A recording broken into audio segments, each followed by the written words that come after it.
ਚੀਨੀ ਸੈਨਾ ਨੇ ਇੱਕ ਵਾਰ ਫਿਰ ਭਾਰਤੀ ਇਲਾਕੇ ਦੇ ਪੂਰਬੀ ਲਦਾਖ ਵਿੱਚ ਘੁਸਪੈਠ ਕੀਤੀ ਹੈ। ਦੱਸੀਏ ਕਿ ਪਿਛਲੇ ਹਫ਼ਤੇ ਵੀ ਚੀਨੀ ਸੈਨਾ ਨੇ 2 ਵਾਰ ਭਾਰਤੀ ਸਰਹੱਦ ਵਿੱਚ ਘੁਸਪੈਠ ਕੀਤੀ ਸੀ। ਸੂਤਰਾਂ ਮੁਤਾਬਕ 100 ਦੇ ਕਰੀਬ ਚੀਨੀ ਫੌਜੀਆਂ ਨੇ ਇਸ ਘੁਸਪੈਠ ਨੂੰ ਅੰਜਾਮ ਦਿੱਤਾ ਹੈ। ਫੌਜੀਆਂ ਨੇ ਹੱਥਾਂ ਵਿੱਚ ਬੈਨਰ ਫੜੇ ਹੋਏ ਸਨ, ਜਿਨ੍ਹਾਂ ਤੇ ਲਿਖਿਆ ਹੋਇਆ ਸੀ ਕਿ ਤੁਸੀਂ ਸਾਡੀ ਜ਼ਮੀਨ ਤੇ ਕਬਜ਼ਾ ਕੀਤਾ ਹੋਇਆ ਹੈ, ਤੁਸੀਂ ਇਸ ਜ਼ਮੀਨ ਨੂੰ ਛੱਡ ਕੇ ਚਲੇ ਜਾਓ। ਇਸ ਦੌਰਾਨ ਭਾਰਤੀ ਅਤੇ ਚੀਨੀ ਫੌਜੀ ਆਮੋ ਸਾਹਮਣੇ ਵੀ ਹੋਏ, ਪਰ ਬਾਅਦ ਵਿੱਚ ਚੀਨੀ ਫੌਜੀ ਆਪਣੀ ਸਰਹੱਦ ਵਿੱਚ ਚਲੇ ਗਏ। ਪ੍ਰਧਾਨ ਮੰਤਰੀ ਦਫ਼ਤਰ, ਰੱਖਿਆ ਵਿਭਾਗ ਅਤੇ ਵਿਦੇਸ਼ ਵਿਭਾਗ ਨੇ ਇਸ ਘਟਨਾ ਨੂੰ ਕਾਫੀ ਗੰਭੀਰਤਾ ਨਾਲ ਲਿਆ ਹੈ। ਇੱਕ ਸੀਨੀਅਰ ਅਧਿਕਾਰੀ ਮੁਤਾਬਕ ਚੀਨ ਅਤੇ ਭਾਰਤ ਦੇ ਫੌਜੀ 2 ਦਿਨਾਂ ਤੱਕ ਆਮੋ ਸਾਹਮਣੇ ਰਹੇ।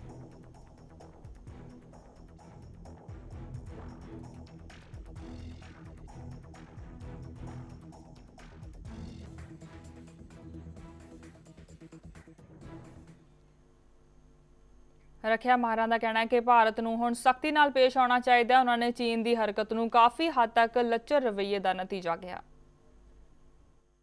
एक तरफ चीन की पॉलिटिकल लीडरशिप बार बार ये कहती है कि जो पीएलए कर रही है वो गलत कर रही है, गलती से कर रही है और वो अपने एरिया में कर रही है, और वो नींद की गोली दे के दिल्ली को सुलाने की पॉलिटिकल लीडरशिप को कोशिश करते हैं।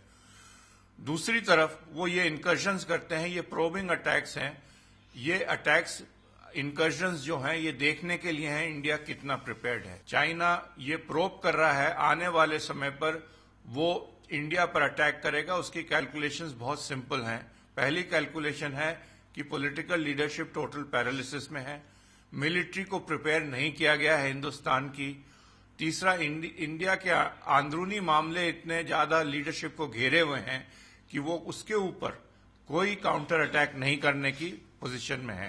उसको बहुत डर लग रहा है कि आने वाले समय में अगर हिंदुस्तान की मिलिट्री प्रिपेयर हो जाती है अगले चंद सालों में, या एक alternate strong no nonsense leadership India में एमर्ज होती है, तो उसकी window of opportunity to extract concessions from Indians on territory will go away. हम मिलिटरीली चाइना को मात करने में सक्षम नहीं है मिलिटरीली, लिहाजा हमको डिप्लोमेटिक और मिलिट्री दोनों ही फॉलो करना पड़ेगा।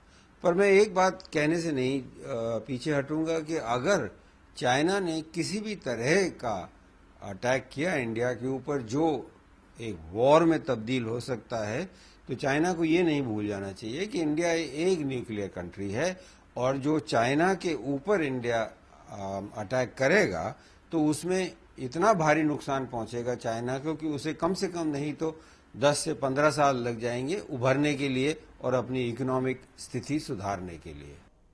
उधर भाजपा ने घुसपैठ से चिंता जाहिर की है। भाजपा के बुलारे प्रकाश जावड़ेकर मुताबक चीनी घुसपैठ आम गल हो गई है, साडी विदेश नीति फेल हो गई है।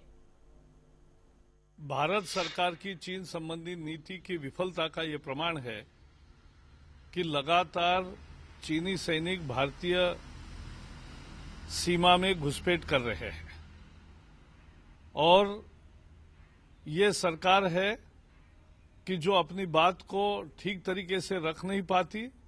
मजबूती के साथ भारत का पक्ष रखने का काम सरकार का होता है, वो करने में सरकार चूक रही है। सीमा विवाद को खत्म किया जा सकता है, उसके लिए दृढ़ राजनीतिक इच्छा शक्ति की और नेतृत्व की जरूरत है। अटल जी ने बड़ा मुद्दा था तिब्बत और सिक्किम का, वो अगर सुलझ लिया था चीन के साथ, तो चीन के साथ ये मुद्दे भी सुलझा जा सकते हैं। लेकिन ये सरकार में कोई नेतृत्व और दिशा है ही नहीं, और इसलिए इस तरह की वारदातें लगातार सामने आ रही है।